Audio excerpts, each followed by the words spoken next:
That was about how many years ago? 1989. Nandun po ako sa aming kapilya at naghihintay ako ng choir na ipapracticein ko that day. Pero wala pa sila, so umupo ako sa keyboard, sa harapan ng keyboard, and I began worshiping the Lord.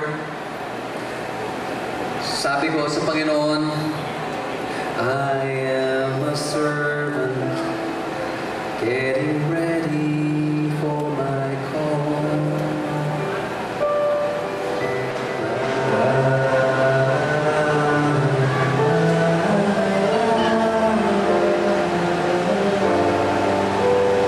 Kinakilala ako, and I was, parang I got lost worshiping God.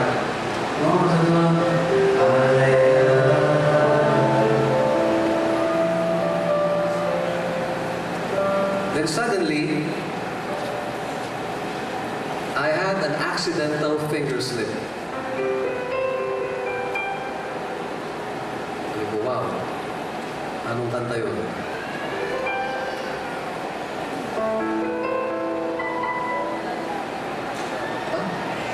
Sabi ko, magandang tono yun ah. Oh, that was 1989. So, teka nga, sabi ko, ano ba magandang? I was, nagulat ako. Sabi ko, Lord, maganda yung tono. Saan mapatutungo to?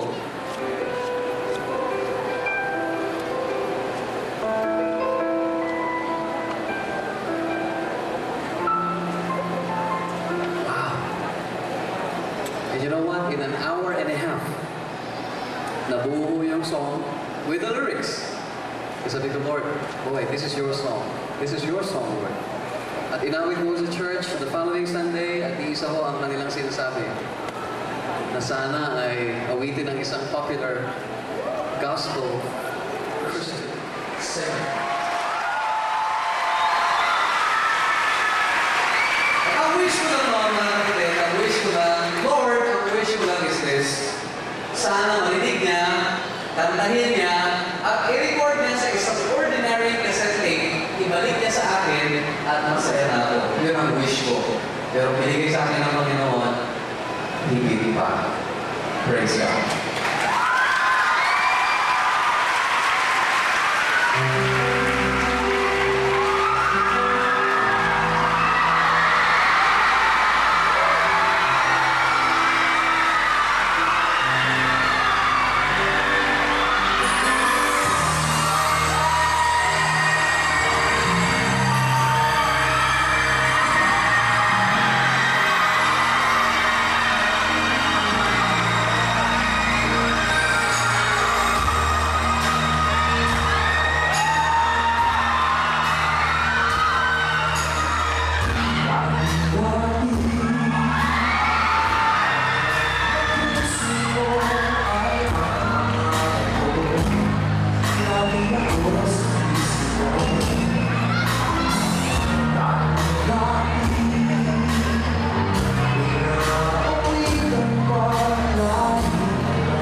Good evening, everyone. It is so good to be here in Bulacan.